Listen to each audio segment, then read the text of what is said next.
बेहद स्वागत है जी आप सभी स्टूडेंट्स का। एक बार फिर हाजिर हैं लैंडमार्क इमिग्रेशन के इस खास प्रोग्राम में। हमारे साथ जसमीत भाटिया जी की टीम से अनीता भंडाल जी आज हमारे साथ मौजूद रहेंगे और कनाडा से जिस तरह के रिजल्ट्स के ट्रेंड आ रहे हैं, पिछले 2-3 महीनों में जिस तरह के रिजल्ट्स आ रहे हैं, उससे इस इंडस्ट्री से जुड़े जो एक्सपर्ट हैं वो कई तरह के ओपिनियंस बना रहे हैं। आज एक बेहद खास विषय पे हम बात करेंगे अनीता जी के साथ। कनाडा फ्यूचर में कैसी प्रोफाइल्स को, कैसे स्टूडेंट्स को वीज़ा देगा।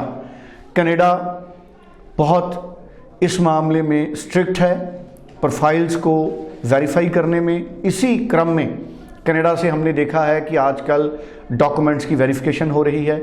कुछ सेलेक्टेड स्टूडेंट्स को, हज़ारों में एक स्टूडेंट को इंटरव्यू के लिए भी चर्चाएं हैं कि उनको पूछा गया, और जो स्टूडेंट अपने एक्सपीरियंस सर्टिफिकेट देते हैं एम्प्लॉयर से वेरिफिकेशन हो रही है।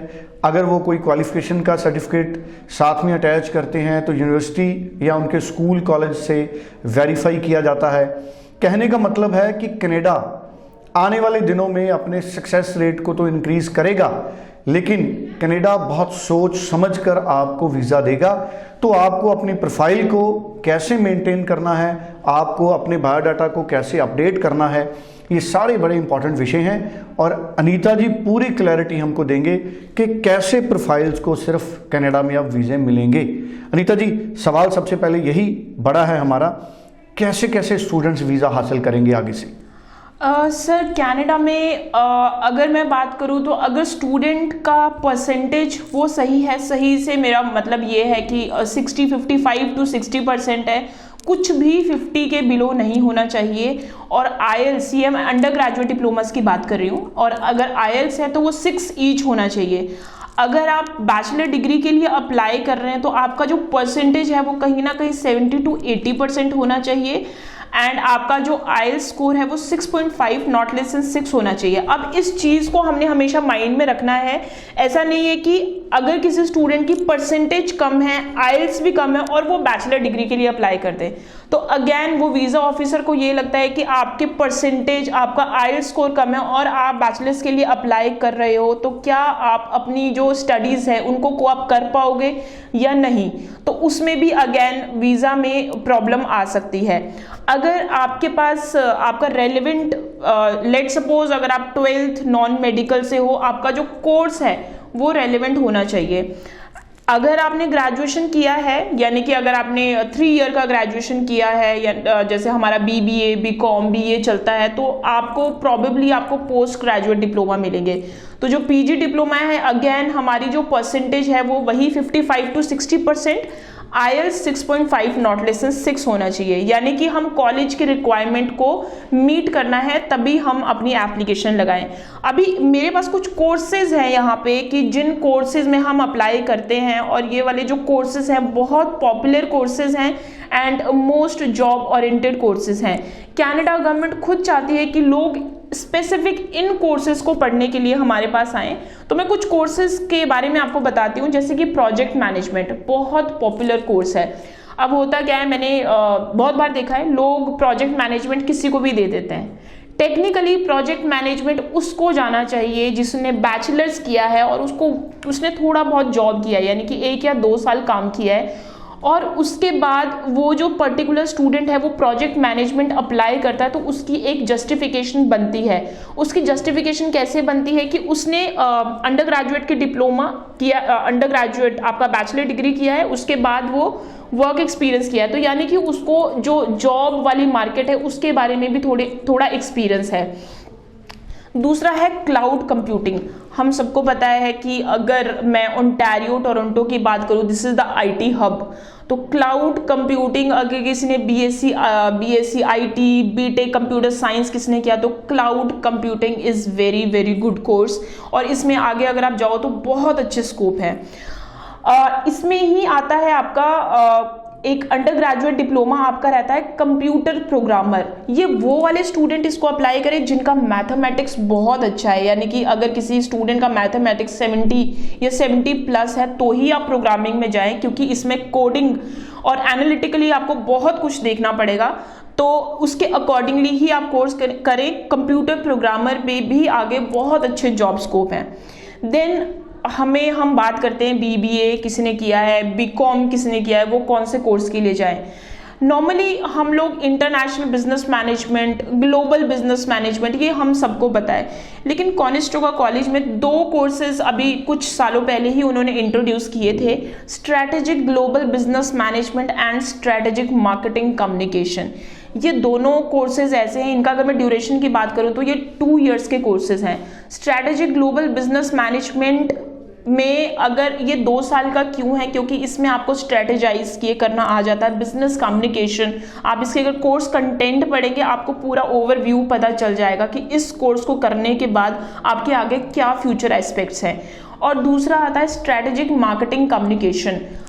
नॉर्मल कोर्सेज जो दूसरे कॉलेजेस में होते हैं, मार्केटिंग कम्युनिकेशन आ गया या फिर बिजनेस मार्केटिंग आ गया, that are the generic courses. ये है स्पेशलाइज्ड कोर्स।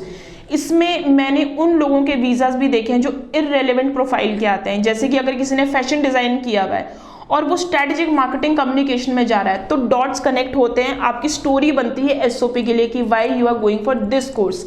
सो इसमें आपने अपना जो बिजनेस है उसको किस तरह से आप उसकी मार्केटिंग करोगे, किस तरह से उसको स्ट्रेटेजाइज करोगे। So this program is about this. Then आपके पास आता है वायरलेस टेलीकम्युनिकेशन। ये वाले वो स्टूडेंट्स अप्लाई करें जिन्होंने bachelors BTech ECE electric and communication किया है, वो वायरलेस टेलीकम्युनिकेशन में अप्लाई करें। This course is again very demanding course in Canada.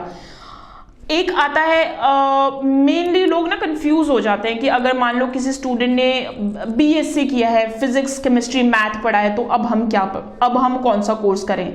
तो कुछ कंसल्टेंट, कुछ एजेंट्स मैंने देखा है उनको प्रोजेक्ट मैनेजमेंट दे देते, कुछ नहीं समझ आता है प्रोजेक्ट मैनेजमेंट दे दो, बट नहीं।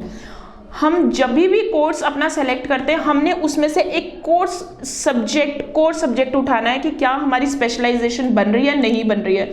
तो अगर किसी ने बीएससी किया है तो go for chemical lab analysis. तो ये आपका नाम से ही पता चल जाता है, केमिस्ट्री को अपलिफ्ट करता है ये। तो chemical lab analysis is very good program and इसको ही अगर मैं ये बात करूं तो ये सिर्फ लैम्पटन कॉलेज में अवेलेबल है, 2 ईयर का कोर्स अवेलेबल है एंड पोस्ट ग्रेजुएट डिप्लोमा है।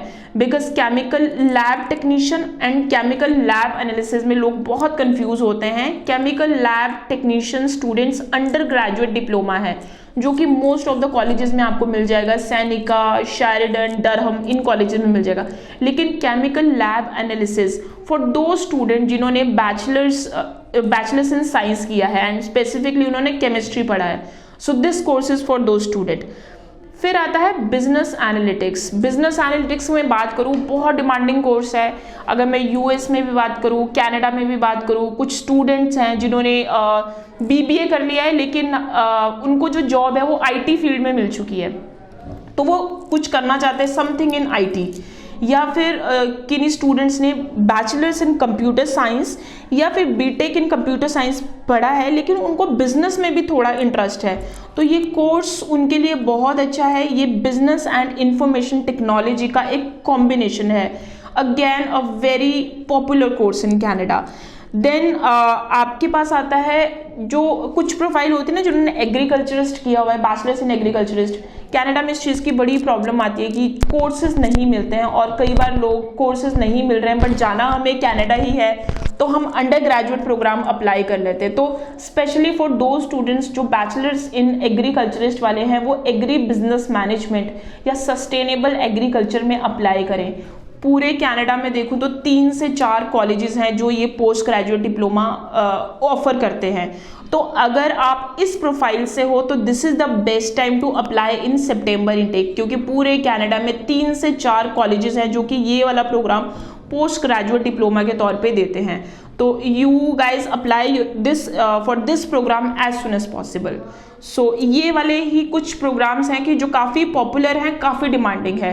तो मैंने आपको प्रोफाइल वाइज बता दिया है, तो now you can analyse your profile and आपको खुद पता चल जाएगा आपको कौन से कोर्स के लिए जाना है। बिल्कुल ठीक है जी। और मुझे जाते जाते एक बार ये बता दीजिए, अभी मई इनटेक के लिए कैसी पॉसिबिलिटी है? क्या स्टूडेंट रीअप्लाई कर सकते हैं? मई इनटेक के लिए खुली सीट्स हैं? यस, मे इनटेक में अगर आप रीअप्लाई करना चाहते हैं तो हमें एक चीज़ का हमें बिल्कुल ध्यान रखना पड़ेगा कि हमारा पर्टिकुलर कोर्स जो जनवरी में था वो मई में अवेलेबल है या नहीं है, considering May intake is the smallest intake in Canada. So बहुत सारे कोर्सेज मे इनटेक में अवेलेबल भी नहीं होते हैं, तो अगर आपका मे इनटेक में कोर्स नहीं अवेलेबल है तो वो फिर से आपको सितंबर इनटेक में रीअप्लाई करना पड़ेगा। So but you need to check with your consultant, with your agent कि whether May intake is available और नॉट। अगर आपको जाना ही मे इनटेक में है एंड खुदा ना खास्ता जनवरी इनटेक में आपका रिफ्यूज़ल आ चुका है तो देन ये ऑप्शन तो हमेशा हमारे पास रहती है, we can apply for the refund और दोबारा से मे इनटेक के लिए नया कोर्स चूज करें। बिल्कुल ठीक है जी। सो बेहद इंपॉर्टेंट इन्फॉर्मेशन हमारे साथ शेयर की है अनीता जी ने। 9041390412 इस नंबर पर आप तुरंत बात कीजिए, कोई भी आपको कन्फ्यूज़न है उसको दूर कीजिए, अपनी चॉइस का प्रोफाइल डिस्कस कीजिए, अप्लाई कीजिए, अभी से ऑफर लेटर मंगाइए। 9041390412। Thank you so much Anita ji. Thank you.